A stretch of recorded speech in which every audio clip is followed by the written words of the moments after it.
আসসালামু আলাইকুম। Halima cooking studio থেকে সবাইকে জানাই ঈদ মুবারক। আজ ঈদের দিন আপনাদের সাথে শেয়ার করব মুখে লেগে থাকার মতো রাজকীয় স্বাদের গুড়ের পায়েসের রেসিপি। চালের সাথে কতটুক দুধ গুড় দিলে পায়েসটা পারফেক্ট হবে সেটাই শেয়ার করব। আর যারা আমার চ্যানেলটাকে এখনও সাবস্ক্রাইব করেন নাই তারা আমার চ্যানেলটাকে সাবস্ক্রাইব করে আমার পাশে থাকেন নতুন নতুন রেসিপি পাওয়ার জন্য। চলুন মূল রেসিপিতে চলে যাই। এখানে পোলাওর চাল নিয়েছি মেজারমেন্ট কাপের 1 কাপ, আর হাতের মাপে নিলে 3 মুঠো। এখন চালটাকে আমি 15 মিনিটের জন্য ভিজিয়ে রাখবো। আজকে আমি 3 লিটার দুধের পায়েস করব, তাই 3 মুঠো চাল নিয়েছি। আপনারা যত লিটার দুধের পায়েস করবেন সেই পরিমাণে চালটা মেপে নেবেন, তবে প্রতি লিটারে 1 মুঠো চালই ব্যবহার করবেন। এর বেশি দিতে যাবেন না, তাহলে পায়েসটা খেতে ভালো লাগবে না। এখন দুধটা হালকা গরম হয়ে আসলে আমি একটা বাটির মধ্যে কিছু দুধ আলাদা করে নিব।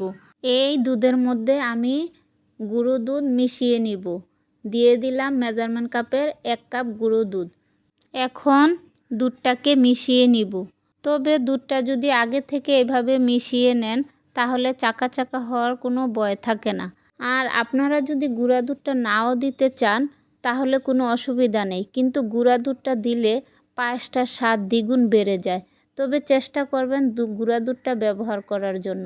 আর এদিকে দুধের মধ্যে ভালো করে বলক চলে আসছে, তাই দিয়ে দিলাম কিছু আস্ত গরম মশলা, 2 থেকে 3টা তেজপাতা, 3টা এলাচ, 3-4 টুকরা দারচিনি।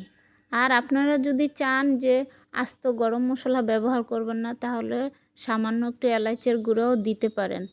আর এদিকে আমি যে পোলাওর চালটা ভিজিয়ে রেখেছিলাম আধা ঘন্টা, সেটাকে ভালো করে ধুয়ে পানি ঝরিয়ে একটা বাটির মধ্যে নিয়ে দিয়ে দিলাম 1 টেবিল চামচ ঘি। এখন হাত দিয়ে ভালোভাবে ডলে ডলে একটু চালটাকে এভাবে ভেঙে দিব। ঘিটা দেওয়ার কারণ, যখন গরম দুধের মধ্যে আমরা চালটা দিব তখন দলা পেকে যাওয়ার ভয় থাকে। ঘিটা ব্যবহার করলে কোনো ভয় থাকে না, একটার গায়ে আরেকটা চাল লাগবে না। এখন দিয়ে দিলাম সামান্য একটু লবণ, দিয়ে একটু নেড়ে দিয়ে দিলাম পোলাওর চালটা।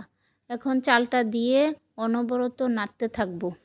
নাড়তে নাড়তে যখন দুধটা ঘন হয়ে আসবে, চালটা একটু সিদ্ধ হয়ে আসবে, তখনই অ্যাড করে দিব গুলিয়ে রাখা গুঁড়া দুধের মিশ্রণটা। দিয়ে ভালো করে নেড়ে চেড়ে মিশিয়ে নিব। মিশানো হয়ে গেলে রান্না করব 5 মিনিটের মতো। 5 মিনিট পর আমি চুলাটাকে বন্ধ করে দিয়ে একটু হালকা ঠান্ডা করে নিব। ঠান্ডা হয়ে গেলে দিয়ে দিব গুড়ের শিরা। গুড়ের শিরাটা আমি আগে থেকেই জাল করে শিরা বানিয়ে নিয়েছি।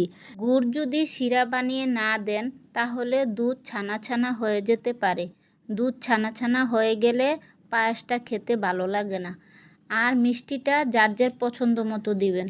এখন আবারও পায়েসটাকে চুলায় বসিয়ে দিব। বসিয়ে দিয়ে দিব কিছু কিশমিশ আর বাদাম। এখন সবগুলোকে একসাথে ভালোভাবে মিশিয়ে রান্না করব আরও 5 মিনিট। এখন আর বেশিক্ষণ রান্না করতে হবে না, আমার পায়েসটা প্রায় হয়ে গেছে। এই পায়েসটা রান্না করতে মোট সময় লেগেছে 40 মিনিট। এখন পরিবেশন করে দেখাবো। দেখেন মাশাআল্লাহ কি সুন্দর হয়েছে, খেতেও অসাধারণ।